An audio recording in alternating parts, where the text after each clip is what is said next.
Hello, welcome to this week in Ipswich Town FC history. My name's David Diamond. I'll be here each and every week alongside the man of a million spreadsheets, the author of IpswichTownStats.com, top ITFC historian.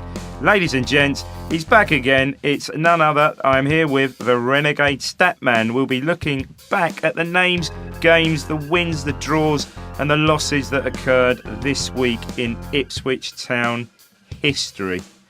Stat, we're back again. I mean, we had some last week. There was some belters. I think we even went back to like 1939 before 38, wasn't it? 1938. Yeah. Well, War was about to break out, for Christ's sake. That well, it still might be. Good point. Trouble is that the stat machine really struggled a bit going back to 1938. So I spent most of the week in the shed. Oh, what, mending it? No, just spent most of the week in the shed. But that wasn't very good. But I've got some oil for it, and we're going to have a nice, easy start for it, because I think if you were to press any button on the stat machine and go to any season that you want to go, I know where I'd go. It would go. It would send itself off to. It would be 1980-81. Am I right? Yeah. So go on. What we're doing is we're looking for. I forgot actually. We're looking at the week 30th of August to the 5th of September here. So this is where I do my Richard Osman bit. So yeah, any games played between the 30th of August and the 5th of September, and can you come up with a pointless answer? On the 30th of August 1980, it was our fourth match in the league season. And our previous three matches were 2 wins and a draw. You drew at Stoke, didn't we? Yeah. And we were at home to Everton. Yeah. Remember this game really well. It poured with rain. I remember remember stupid stuff. All I remember about this game, we won. I think we won 4-0. 4-0, I got that right? It was 4-0, We just blew Everton apart. Absolutely blew them apart. And it could have been anything. It would have been like 8, I think. It was just... And that's how we were that season, really. But take us through it anyway. What have we got there? Well, one of the things... You should have mentioned this on a couple of the earlier pods, but I forgot. But, obviously, this season was during the summer. Maybe we did so well, was that I think it was Escape to Victory was recorded in the... Oh, and all the players... came back with short back and sides, didn't they? Yeah, exactly, yeah. So maybe that's the sort of pre-season that we need to have in future, Can we kind of recreate some war film / football? Yeah.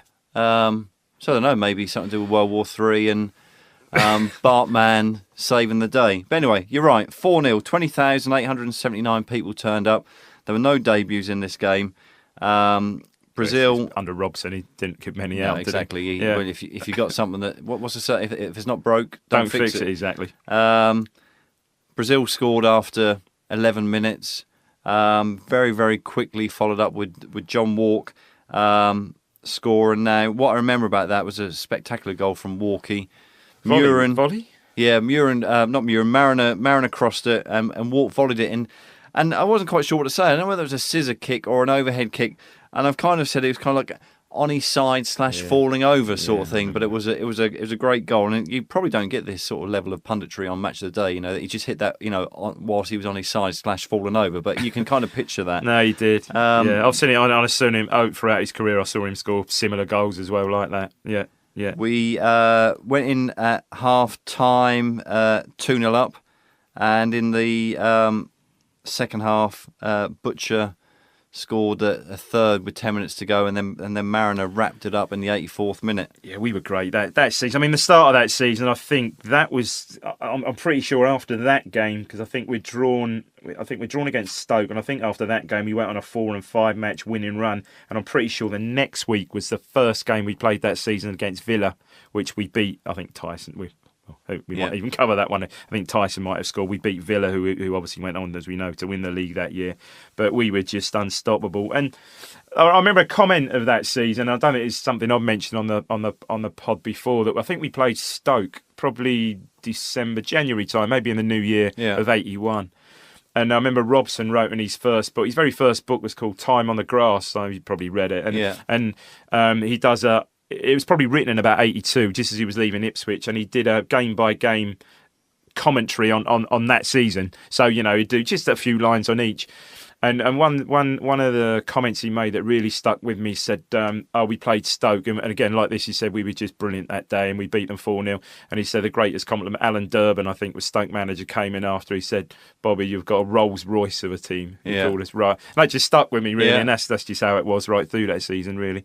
Well, absolutely incredible. I mean, you're right. This was the start of a 5-match winning streak. Oh, it was, yeah. In the league. And with this 4-0 victory over Everton, we went top, which was the first time we've been top in 3 years. That's a good stat. Yeah. So since 77, since that what we've spoken about before, that 76, 77 season. Okay, yeah, which I think would run us up or third. Yeah, that'd be about right. And I just can't remember throughout that season. Obviously, we changed. I mean, maybe even Liverpool were top at one stage, and I know they dropped off surprisingly. So I guess I can't quite remember if we were top. Did you say we went? So we went top after that game. Then obviously we must have been top for the next 5. But then were we sort of usurped by Villa for a certain period of games? I seem to remember that we did chop and change with Villa throughout that season. I mean, one of the things I've got to tell you about the stat machine is it doesn't like going too far in the future when it's actually gone too far back. So Gotcha. We'll probably cover that in that's weeks, good. Yeah. It's just me getting ahead, but we can go a little bit back because before that game, just before we played Middlesbrough in the second round of the League Cup. Yeah. First leg we went to Middlesbrough and lost 1-3-1, I think. Yeah. I can. No, we lost 3-1. We lost 3-1. And did we not at Portman Road win something like 3? It was 2-leg affair. I think we won 3-0 at Portman Road. I know we went through. I believe I'm now on the map scoring. Just to talk of that season, just how many games we played, and Ridiculous. We spoke about a pod a couple of weeks ago about the number of games that we were playing. And I think it was the 2002-03 season. Yeah. And just unable to cope with the number of games, and when you look at it, there was just no squad. There was just no squad. I mean, literally, we just did not have a squad. We had the best team, and we probably had the best 12. Counting when Burley was fit and McCall, but we just didn't really. And that as that season went on, it showed. And I've harped back again on a pod. I've mentioned this before. Villa played 20 less games and used 14 players. I mean, it's just absurd when you think about it. But it was written like that. But no, a great season, and everyone knows out there who follows the pod that crikey, I could virtually go through every game of that season, bore everyone, which I'm sure I have done, especially Ben. But anyway, there you go. So, anything more to add to that? Not really. I just want to say, because obviously this is the history pod, and I've kind of started this now of wearing some historical clothing. You are now. Talk me through that retro shirt you've got on. Yeah, well, it's got white sleeves. Yeah. It's got Fisons on the front. Oh, I know. Yeah. And it's got some shoelaces on. I don't know if you call them shoelaces. Not the ones that sweet. That was an odd sort of football fashion, that, wasn't it? I mean, I know that was perhaps a throwback to the, 30s, maybe 40s. I don't know. But I remember we were like you've got there. We were sporting that shirt, and then with the bootlace, and Man U also that season of the red. There was a few teams. Villa maybe as well. I'm trying to think. There was a few teams. That sort of came and went that fad, I call it, came and went quite quickly, really, didn't it? But still, you can still buy them in Planet Blue now. I think with Gentchev. You can. Yeah, and you do see one or two lads wearing them on match day. I, on the other hand, bringing us right up to date, am sporting the... Wow, look at that. Pole in the goal. Big pole in the goal. Big pole in the goal. That. Yeah, I know. You sure you haven't been working out? No, it's two sizes too small. Yeah. 2 sizes too small. You're looking buff. Thanks very much. But there we go. So we're gonna oh, girly. Yeah, go on. We're gonna go back, and the thing is that we look at it, and you often remember the great things about Ipswich, and the games they've won, trophies they've won, great matches. But being any football fan, it's not all about winning. And if it was, then I think there'd be hardly any fans turn up at the game. So we're gonna go back to 1963-64. So it's quite a long one. That bob in there, when I press that button, might just cut you. So just move your leg back a bit. Yeah, there you go. Right. So we're going back to 63-64. I got the handbrake on. Right, there we go. And we're going back to the 3rd of September, 1963. Okay, yeah. So this was the season. This was the really poor season. I mean, we had this. I mean, to put other definitions of it, but yeah, really to put poor. it mildly, we got some spankings that season, and this game was. None, I think I know what you're going to say.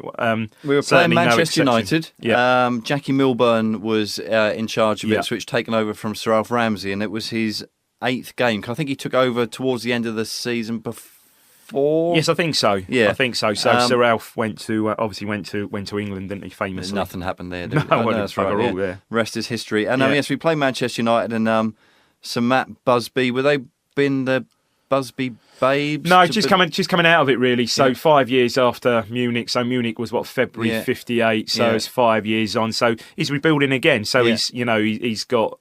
Well, you go on here. Obviously, he's got Law and Bobby Charlton. Knowing we were going to talk, somebody's script. Knowing we were going to talk a little bit about this game, I did a little bit of research, and I was quite delighted I did, because this game was 10 days before a certain George Best made his Man United debut. Oh. December 63, wasn't it? Made his debut for Man United at home to West Brom. So if this game was on the Tuesday night, it was 10 days. It was a Saturday, not the following Saturday, the Saturday after that. George Best made his debut at age 17. For the listeners, the final score was, and I think Video Printer Days would have had brackets. So it was Ipswich Town 2. Manchester United 7. It would have been bracket SEVEN. Just that would come on just after the wrestling, Ben, if you're listening, on ITV on a Saturday afternoon. Oh, it was, with Shirley Crabtree and stuff like that was in it. Big Daddy. Yeah. Giant Haystacks. What do you reckon the score would have been if Best had played then? 2-11. Yeah. We were 3-0 down at half time. 28,000 fans turned up. Obviously, this was only a couple of seasons after we won the league. Decent crowd. Man United still pulling crowds in, yeah. And it's the only time that Ipswich in their history have conceded 7 at home.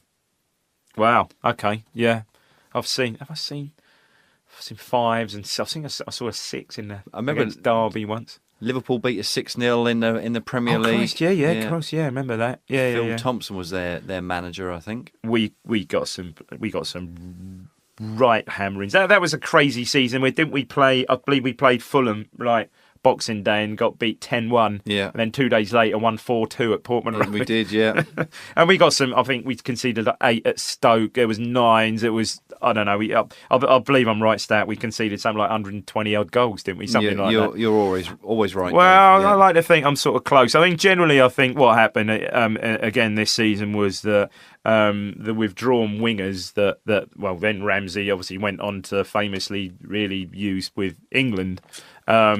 We were well and truly sussed really the next season after obviously winning the league 2 seasons before, and then obviously managers cottoned on. I think perhaps the first manager to cotton on was Bill Nicholson, for the famous Spurs manager in the Charity Shield. I think we'd turned Spurs over twice the season before, who had won the double the season before, and I think the Charity Shield, they came to Portman Road and walloped them something like, that could have been 5-0 as well. I think that's right, I'm saying. We played 2 Charity Shields and lost 5-0 both times, and that was the first time really that we'd been sussed, where he sort of withdrew his fullbacks to mark our sort of deep lying, or pushed his fullbacks on to mark our sort of deep lying wingers, and that was we were sus really. I mean, I think you make a point that Jackie Milburn was obviously, I think, much maligned. Obviously, took us through that season and didn't last long, but wasn't he responsible for really resurrecting the youth system? He had a real keen interest in the youth system, and I think most people, if you look at his stats, I think he lost 57% of his games or something like that. Yeah. So from won 19%. So from a win ratio, he's by far our worst manager. But I think it often gets overlooked about what he started to.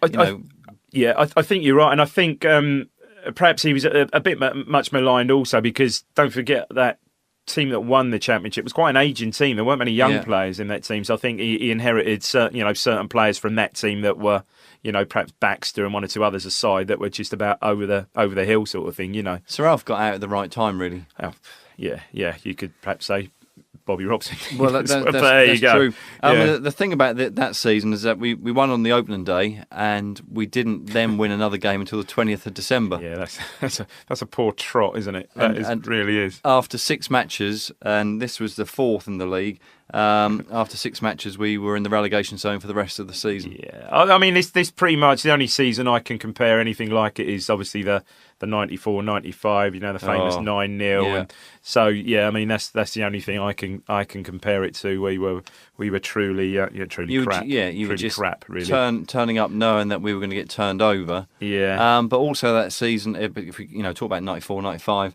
Is that players seem to be on the top of their game. I always remember Tony Yeboah. I mean, he playing for Leeds, he scored some great goals, but when they beat us 4-0, I think he scored a hat-trick. Oh, everything's just flew in.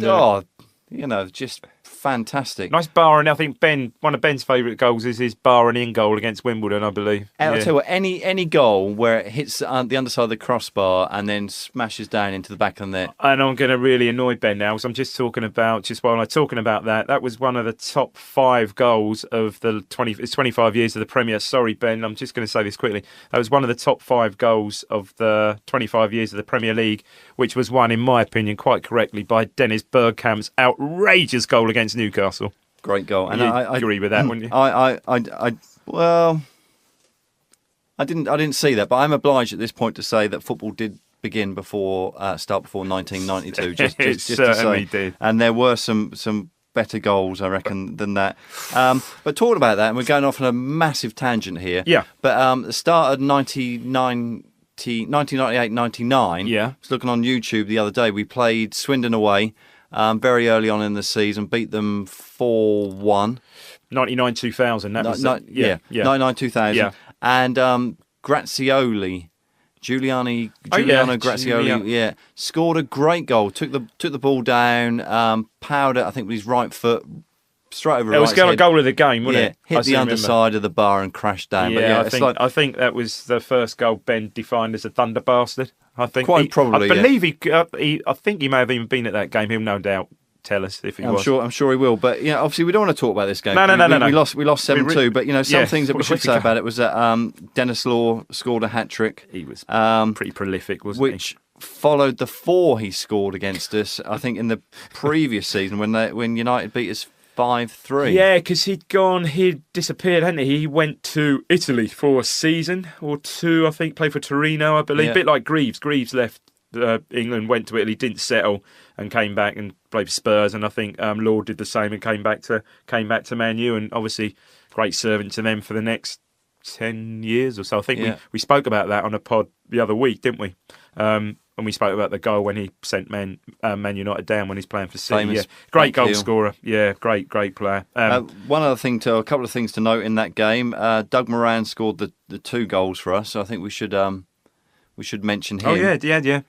And also Ted Phillips missed a penalty in that game. That's just unheard of, isn't it? Well, you think that, but he'd missed one. It was the second one he missed in a week. Wow. Surely they didn't take the duties away from him, did they? I don't know. Oh, I don't know. You wouldn't do that. Probably did that season, but I don't know. Yeah. It's one of those games where you just want to forget about.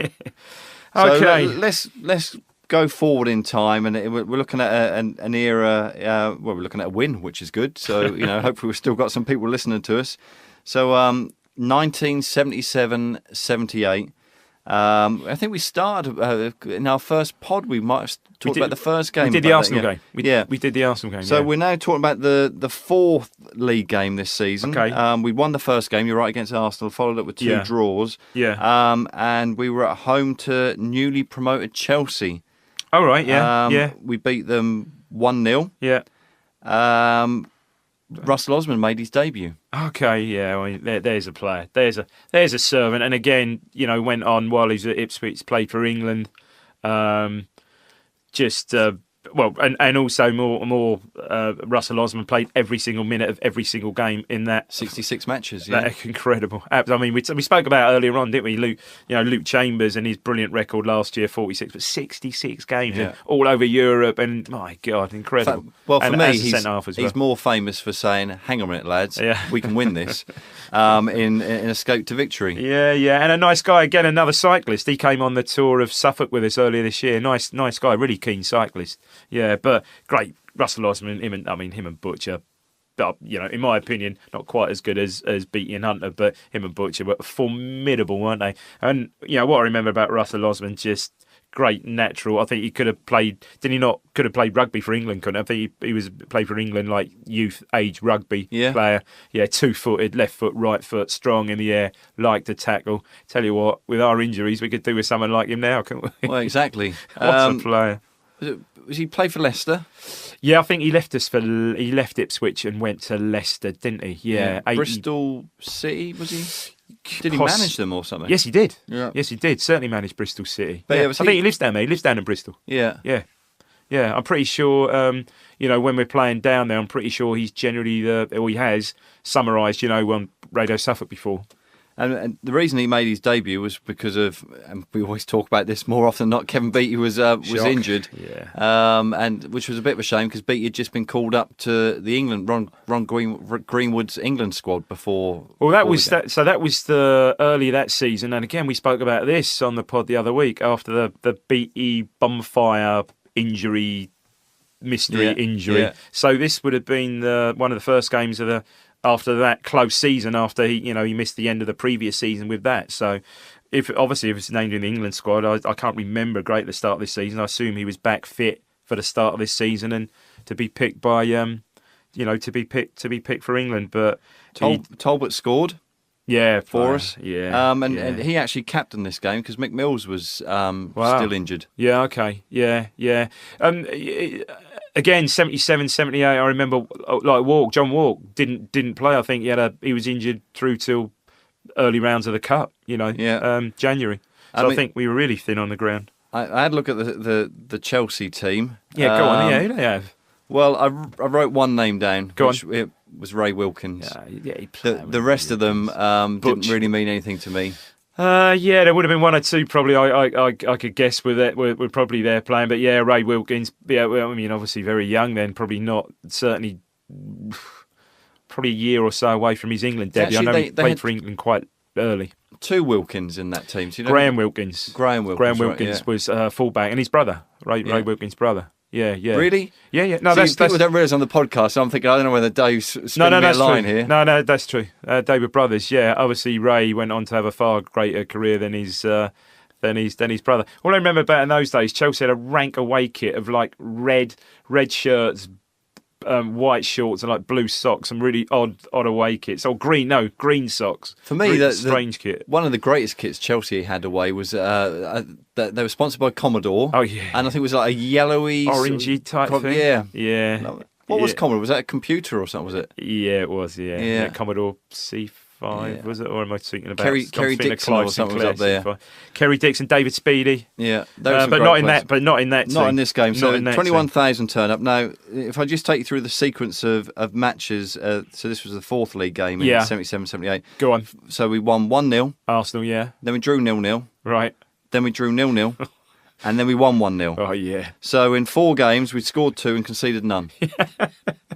Oh, they're a bit different this season, isn't it? Yeah. Blimey. It was, after 4 games, how many had we scored? Like I said, we were absolutely mullered by injuries that season. Absolutely decimated. To the extent that, we're getting that way, hopefully, this season. Hopefully it won't get that bad. But we really were into real key players, and certainly we didn't have the squad. Like I said, I think on another pod the other week, we stayed up really by the skin of our teeth. I'm pretty certain that there are some people, and I'm sure people other than Ipswich fans listen to this, and I'm sure there's some Chelsea fans who are saying, "What? Hang on a minute, we weren't in the top tier of football." But I also remember, was it in the 90s or something? They were. Did they get?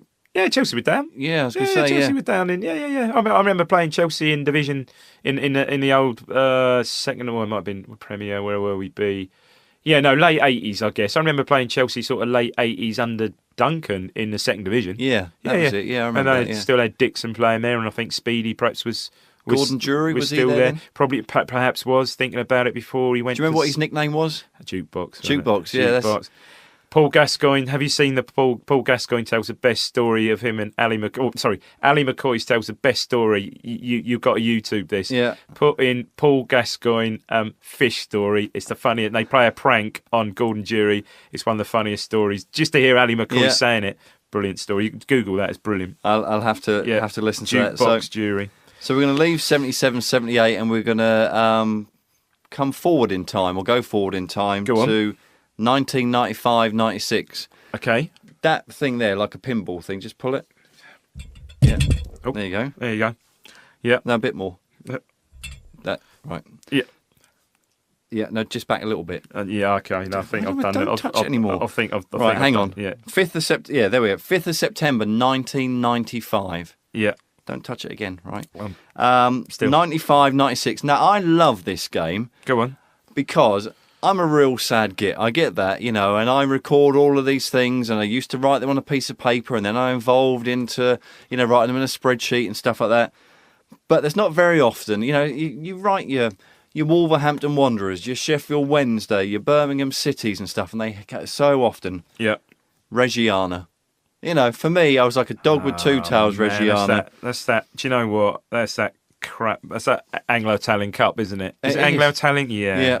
Do you know what? That will pass me by. I don't think I've got to own up. I don't think I saw any of those games. Did we play? I'm just trying to think who else we played. Salernitana. Yeah. Brescia, yeah. Foggia. Foggia, I can name those. I never went to the game, so I can name pretty much. Foggia away, I think it was about 2,000 fans, and it was just like so foggy that you could not. I tell you what, what would be good to know to anyone listening would be if you actually went to any of those away games. I mean, we spoke about not so long back. I think last week's pod we spoke about the Milan. We'll refer to the Milan game, and there was 12,000 Ipswich, was about 3,000 Milan. Hardly anyone there was it, but it's about 12 or even more Ipswich.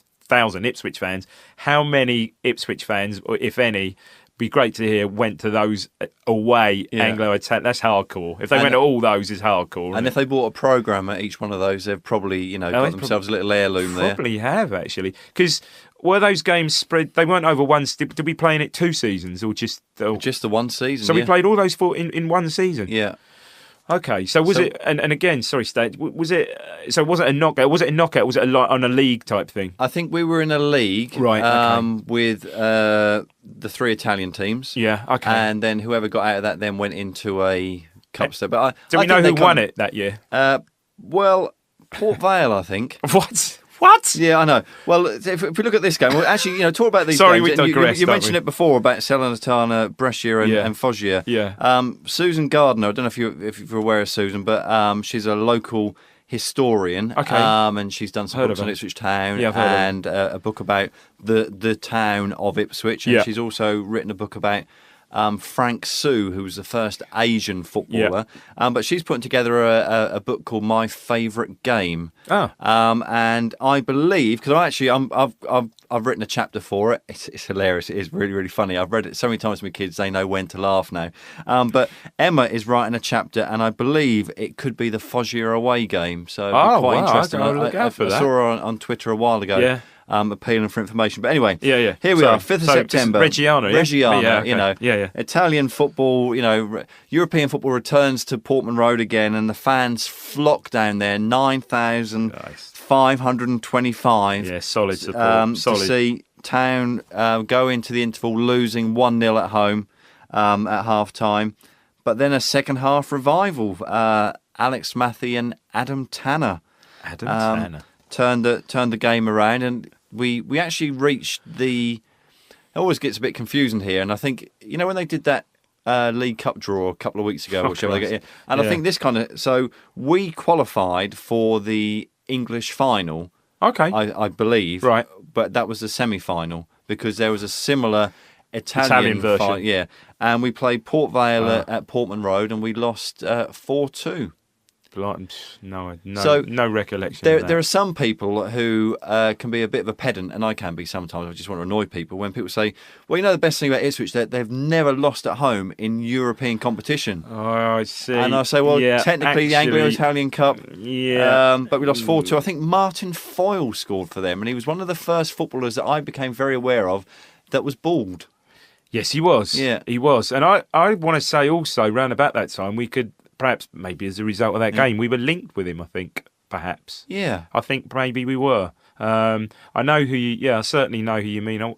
Martin Foyle, maybe Southampton, maybe started somewhere like that. I might be wrong. But, I couldn't have called that. I could have told you the teams, I can remember the teams although I didn't go to the games, I can remember the teams who we were involved with and we played, but I totally did not, forgot about the fall. Now you mention it, I can vaguely remember it, but totally forgot about that final, semi-final / final. Yeah. Well, hang on, I'm thinking about it. Was Martin Foyle bald, or did he have a bald sidekick? He's other striker. I don't know. Oh, I don't know. I don't know. Anyway, we've always said that this should be like we're sitting down the pub, and I think that kind of conversation is. Yeah. So that's the 4 matches I'm going to bring you this week. Cool. So what we're going to look at is some notable birthdays. It's quite funny this week. You know, some weeks I look at them and think, we've really got to talk about these players, but I like sometimes to talk about these players that aren't mentioned very often. And I hope that people are listening to these podcasts and say, I didn't even know who he was. Actually, it was quite interesting. So we're going to start off with, on the 31st of August, Ian Collard will be 70. Ian Collard. Wow. Midfielder. What do you know about him? I'll tell you, I think Ian Collard could have even been Robson's first signing. He came from West Brom. Yeah, part of Danny Hagan. Danny Hagan, I believe he might have even played... I think he might have played in the cup final for West Brom. They beat Everton 1-0. 1968, they did. They won the FA Cup final, and the year before that, they played in the League Cup final. They did. I think the first one, I think, was it? No, it wasn't the first one. No. No? In fact, I hate to say this, I believe Norwich may have won one of the first winners of the League Cup. But that doesn't count, does it? Oh, no, not really. A midfield. I call it. I think he was certainly one of Robson, if not his first, one of his first signings. A bit of a midfield type schemer type. Yeah. And what I remember about Ian Collard is that he was there you can probably tell me, he was there a fair few seasons, but 69 to 75. And how many games? 111. Oh, more than I thought. So you're talking about 20. Actually, that is more than I thought, because I think. I want to say towards the end of his career, Collard, good player, good, neat and tidy player, I seem to remember, but towards the end of his career, got a nasty injury, I think. Not sure, I can't remember what it was, but I think he almost... Did he go on to play for anyone else? He went on loan to Portsmouth. Okay. Played one match there, but I think, in his head at that point, he knew that was it because of the injuries he suffered and he retired. Yeah, I think so. I think he had a bad injury. And of course, he, at the time he was competing in midfield alongside the likes. Well, Talbot was just coming through then in 74, 75. Obviously, Colin Viljoen and the other Ipswich player, I think perhaps had left round about the same time, 73, 74. Peter Morris, who actually we'll mention him again, Norwich. But yeah, he was competing in the likes of obviously Talbot, Viljoen, so for that sort of central midfield position. So I honestly didn't realise he played so many games. Yeah, I think he ended up. He was like when he left Ipswich, I think he hung around here, and I believe he became like a squash coach at the Ipswich Sports Club or something like that. Yeah, I think so. Yeah, he may even still. He may even still live around here. I'm pretty sure. The best thing about this is when I go back and have a look and you kind of find out this information, and like the offer is always there, Dave. If you want to come back to my place and have a look at my spreadsheets and stuff, you are honestly, welcome. That's a really kind offer to come and study your spreadsheets. But okay, maybe one day if I'm at a loose end. But bless you, I will. The offer is there. I'll take you up on that.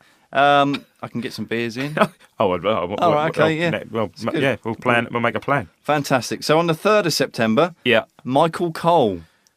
Okay, Michael Cole, He wasn't he a political correspondent on the BBC? Michael Cole, he's political. I think he was. I believe he was. Yeah, did he then became? I think he became the BBC's royal correspondent. Yeah. Actually, was he from Northern Ireland or something? Oh no, that's right. No, I know you mean Michael Cole. Yeah, sort of like black, thick rimmed glasses. Yeah. But anyway, we're not talking about him. No, he's not. This is Michael Cole, who came from the youth team. Yeah, player. Always used to get mixed up because they look very similar with Daly and Daly. I think perhaps a season before Daly, I'm pretty sure Michael Cole came through maybe when Jason Dezell's youth group. I may be wrong there, but yeah. I would say under Michael Cole, it was probably the first time that I kind of became aware of racism as such. Oh, really? Because mistaking him for Dalian Atkinson when you were at high school, suddenly you became a racist, and it was I just thought he was. But he the was thing very is, similar player. His time, he sort of was a bit before Dalian Atkinson. Yeah, he was 84 to 87. Yeah. 46 appearances. Yeah. Most of those were coming off the bench, and he scored 6 goals. But he was brought in, Kevin, as cover for Kevin Wilson's partners, so Alan Sunderland and John Dean. Yeah. Good play. Michael Carr, I remember being very athletic, quite tall, quite sort of, lanky. Not as powerful as Daly. No. Not as powerful. Tall, He gave lanky. a bit of a buzz when, he often was a sub and he'd be coming on and thinking, stick the young lad on. Again, he was one of these players that came through the youth system and I think, a lot of hopes, had a lot of hopes. Again, he may have struggled with, what happened to him after he left Ipswich? Don't know. Like I've said before, the Blue Monday podcast, when you do the CV game, and you'll start, and then Ben will go Ipswich, and then he'll say someone else, and I'm like, no, I haven't got it. Yeah, there's someone. Again, whether he struggled with injuries or not, I think he went to Fulham or something. Yeah, that rings a bell. I just think he was one of these kids, came through as a kid, showed great promise, but just didn't ever quite crack it. Yeah. And by that time, obviously, 87, by that time, Dalian was coming along, and he was just phenomenal, wasn't he? Right from the get-go, really. Different class. Yeah. Third birthday or final birthday this week is on the 5th of September. Yeah. John Jackson is going to be 75. Blimey, John Jackson. This is very similar to Fred Barber, who we did the other week, I love wasn't picking it? These out, yeah. Just goalkeeper, played once. Who was the other goalkeeper that played once for us recently against Norwich? Oh, yeah. Mike Pollitt. Yeah, so played really well as well. Wigan, on loan from Wigan, I believe. Yeah, a few keepers have kind of come in and just played once and gone again. On a sort of an emergency type loan thing, yeah. Did he play against Man U? Yeah, I seem to remember. One appearance, 2-1 home win versus United in April 1982. And I was at this game, and I remember that he actually saved one of the shots with his chest. Okay. A bit like Superman sort of thing. Right. He just couldn't even be bothered to stretch his arms up. Did he sort of bounce off his chest back to the halfway line in comedy fashion? What the listeners can't see was that Dave was just kind of like stretching his chest here. Thrusting out my big pole in the gold T-shirt. I'm glad you had a T-shirt on the end there. But yeah, it's so he saved it with his chest. Now, I think that he was brought in because we had a goalkeeping crisis. He was 40. Yeah. And Bobby Robson asked him to travel to Poland when we were playing Widzew Łódź. All right. In season before. Yeah. As cover. Yeah. And he wasn't needed. But then I think Laurie Civil was injured. Yeah. And obviously Cooper Cooper as well. Yeah. Now, reading back about him, it was interesting. He was quite a good keeper, actually. I didn't realise how good he was. John Jackson, Crystal Palace. A load of games for Crystal Palace. Loads. That's where he, through the maybe late 60s, right through the 70s, he was at Palace. And pretty much Orient certainly played, I think, in the 78 Cup semi-final. Yeah. Whether he played the season later against us in the Cup, we played them at... Because we played them at Ipswich. Remember, you wouldn't remember. You've seen YouTube of it. Frozen. Obviously we were cup holders. Played them at Ipswich, frozen pitch, and it was 0-0. Yeah. And we went and beat them, I think 2-0 at Brisbane Road. And he maybe he didn't, but he would have been Orient's keeper around about that time as well. Whether he played in those games, I'm not sure. Difficult for him, I guess, when he was up against the likes of Gordon Banks and Peter Shilton and Ray Clements. Oh, he was never in that class. No, and back in those days, England not only that had Joe Corrigan, had Phil Parks, he was another one who played a few games for us. Yeah, we were blessed with quality goalkeepers back then. But again, John Jackson, someone else, just one game who I'd really, really forgotten about. Really, 75. Yeah, blimey. So there you go. Fantastic. Press the button. Are you going to press the stat button? It's overheating in here. I've got a bit hot. We're going to have to ask Ben to get us some kind of air conditioning because I don't know whether I could put... have you got one of those cooler boxes? Cooler box, what, you put your feet in or something? Yeah, put it in there.